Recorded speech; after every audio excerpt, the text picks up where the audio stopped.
আমি যখন মায়ের থেকে লুকিয়ে নেট নিই। আমার মোবাইলটা চক্রি করতেছে কেন?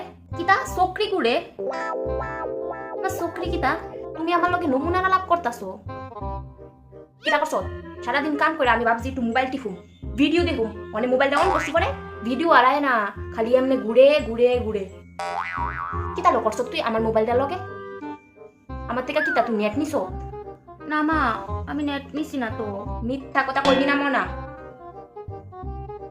কিতা ডেলি ডেলি কি রং কথা মাসা তোমার? কিছু কই না দেখে কিতা ভাবছ? তুই তোর নেটটা শেষ করবি, তারপরে তুই আমার নেটটাও শেষ করবি, তারপরে তোর বাবু এলে তোর বাবুর নেটটাও শেষ করবি। তুই কিতা পাইছ? কিতা পাইছ তুই? সারাদিন কাম করানোর পরে অক্ষণে শুধু মোবাইলটা হাতে লইছিলাম, ভাবছি যে বই একটু ভিডিও দেখি। মা মোবাইল অন করে দেখি কিচ্ছু হয় না, শুধু চক্রি ঘুরতাছে এমনে। আর একদিন যদি তুই আমার মোবাইলটার থেকে নেট লস, তোরে খবর খুয়াইলাম কইলাম।